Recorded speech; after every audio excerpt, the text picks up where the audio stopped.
ഈ spiritual covering എന്ന് പറയുന്നത് നമുക്കെല്ലാവർക്കും അത് വളരെ അത്യാവശ്യമായി ഉണ്ടാകേണ്ട ഒന്നാണ്. ഈ സ്പിരിച്വൽ കവറിംഗ് നമുക്കില്ലാതെ പോയി കഴിഞ്ഞാൽ അതിനകത്തുണ്ടാകുന്ന ഒത്തിരി പ്രശ്നങ്ങളുണ്ട്. സദൃശ്യവാക്യം 29:18. വെളിപ്പാടില്ലാത്തടുത്ത് ജനം മര്യാദ വിട്ട് നടക്കുന്നു. മര്യാദയ്ക്ക് ജീവിക്കണമെങ്കിൽ, മര്യാദയ്ക്ക് നടക്കണമെങ്കിൽ നമ്മൾ ഒരു ഒറ്റ വിഷനിൽ, വെളിപ്പാടെന്ന് അവിടെ എഴുതിയിരിക്കുന്നത് വിഷനാണ്, ഒറ്റ വിഷനിൽ നിൽക്കണം. എന്നാൽ ഒറ്റ വിഷനിൽ ഒറ്റക്കെട്ടായി ഒരു കൂട്ടം നിന്നാൽ ഉറപ്പായും ദേശം ദൈവം അവരുടെ കയ്യിൽ ഏൽപ്പിക്കും. ഒന്ന് ന്യായാധിപന്മാർ 21:25 വാക്യം എടുത്തേ. ആ കാലത്ത് ഇസ്രായേൽ രാജാവില്ലായിരുന്നു, ഓരോരുത്തൻ തനിക്ക് ബോധിച്ചതുപോലെ നടന്നു. ആ കാലത്ത് ഇസ്രായേലിൽ ആരില്ലായിരുന്നു? രാജാവില്ലായിരുന്നു. പറഞ്ഞ നയിക്കാൻ ഒരാളില്ലായിരുന്നു.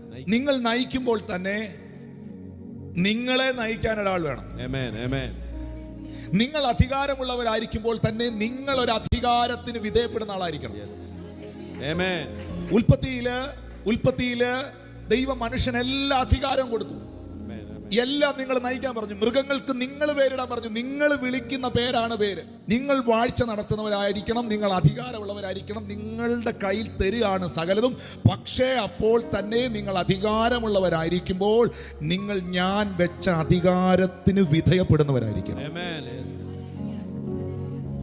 ചോദിക്കട്ടെ, മൃഗങ്ങൾക്ക് പേരിട്ട, ജീവജാലങ്ങളെ പേർ വിളിച്ച, മുഴുവൻ സംവിധാനത്തെയും വാണ മനുഷ്യൻ എന്തുകൊണ്ട് തോട്ടത്തിൽ നിന്ന് പുറത്താക്കി?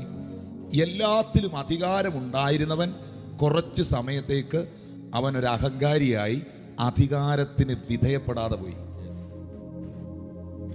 ആ ആത്മീയ അധികാരത്തെ അവൻ സംശയിച്ചതല്ല, പിശാച് അവൻ്റെ മൈൻഡിനകത്ത് അവനെ തകർത്ത് കളയാൻ സംശയം കൊണ്ടുവന്നിട്ടു, തെറ്റിദ്ധാരണ കൊണ്ടുവന്നിട്ടു. അപ്പോൾ അധികാരമുള്ളവർ അധികാരത്തിന് വിധേയപ്പെടുന്നവരായിരിക്കണം.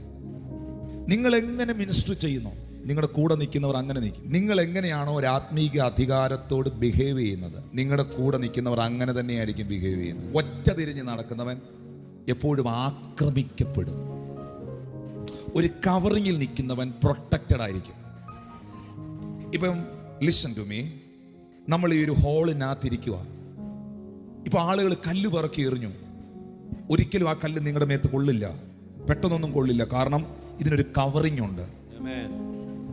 അതേസമയം നിങ്ങളൊരു പബ്ലിക് പ്ലേസിൽ, ഒരു തുറസായ സ്ഥലത്ത് പോയി ഒറ്റയ്ക്ക് നിൽക്കുക, ആർക്കും വന്ന് നിങ്ങളെ വെടിവെക്കാം, കല്ലെടുത്തെറിയാം, കൊണ്ടിരിക്കും.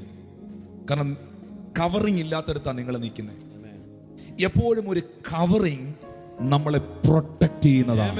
That's why spiritual fatherhood and the spiritual covering is the precious and the important thing in the kingdom of God.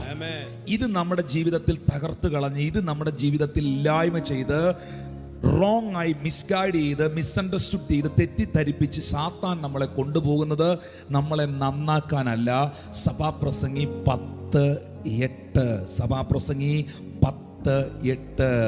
മതിൽ പൊളിക്കുന്നവനെ പാമ്പ് കടിക്കും. മതിൽ എൻ്റെ പ്രൊട്ടക്ഷനാണ്, മതിൽ എൻ്റെ കവറിംഗ് ആണ്. ഈ മതിൽ പൊളിക്കുന്നത് എന്തിനാണ്? ഇതിന്റെ പുറകിൽ പാമ്പാണ്, പ്രാവല്ല. എന്തിനാണ് പൊളിക്കുന്നത്? കടിക്കാൻ വേണ്ടി, ആക്രമിക്കാൻ വേണ്ടി. എന്നാൽ ഈ മതിലിൽ നിൽക്കുമ്പോൾ ദൈവസഭ എന്ന് പറയുന്നത് കുത്തഴിഞ്ഞ പുസ്തകമല്ല. ദൈവസഭ കെട്ടി അടയ്ക്കപ്പെട്ട ഒരു തോട്ടമാണ്.